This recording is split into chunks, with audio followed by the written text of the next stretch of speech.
Hi hello guys, നമ്മുടെ ഈ വർഷത്തെ ഈ പ്ലാവിലെ ആദ്യത്തെ വിളവെടുപ്പാണ് കേട്ടോ. ഈ ചക്കയ്ക്ക് ഒരു പ്രത്യേകതയുണ്ട്. ഇത് മൂത്ത് കഴിഞ്ഞാൽ പൊട്ടൽ വരുമ്പോഴാണ് നമ്മളിത് ഇടുന്നത്. അതുകൊണ്ട് തന്നെ മൂത്തോന്ന് അറിയാൻ വലിയ പ്രശ്നമില്ല. പിന്നെ ഇതിൻ്റെ ഉള്ളിൽ ഓറഞ്ച് കളറാണ്. ആക്ച്വലി ഇതിൻ്റെ പേരെന്താണെന്നുള്ളത് ഞാൻ മറന്നു കേട്ടോ.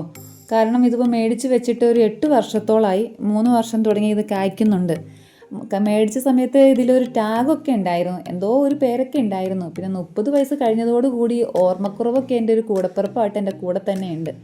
ഓർമ്മക്കുറവ് മാത്രമല്ല, മൊത്തത്തിൽ ഒരു ബെല്ലും ബ്രേക്കും ഇല്ലാത്തൊരവസ്ഥയിലാണ്. പിന്നെ ആകെപ്പാടെയുള്ളൊരു അഡ്വാൻറ്റേജ് എന്താണെന്ന് വെച്ചാൽ ഇപ്പോൾ ഒന്നിനെയും ഭയമില്ല, മറ്റുള്ളവർ എന്ത് പറയണമെന്നുള്ള ചിന്തയില്ല.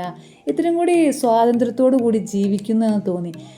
പണ്ടില്ലാത്ത എന്തൊക്കെയോ സന്തോഷങ്ങൾ നമ്മൾ നമുക്ക് വേണ്ടി ജീവിക്കുന്ന ഒരു സിറ്റുവേഷനില്ലേ, ആ സിറ്റുവേഷനിലോട്ട് എത്തി എന്നൊക്കെ തോന്നി തുടങ്ങിയിട്ടുണ്ട്.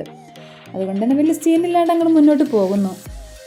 ഇതിൻ്റെ പേരറിയാവുന്ന ആരെങ്കിലും ഉണ്ടെങ്കിൽ ഒന്ന് കമൻറ്റ് ചെയ്യണേ. അതിൻ്റെ കൂടെ എൻ്റെ ചാനലൊന്ന് സബ്സ്ക്രൈബ് ചെയ്യണം. നിങ്ങളും നിങ്ങളുടെ സന്തോഷങ്ങളെ കണ്ടെത്തുക തന്നെ ചെയ്യണം. അതുവരേക്കും tata, bye bye, see U.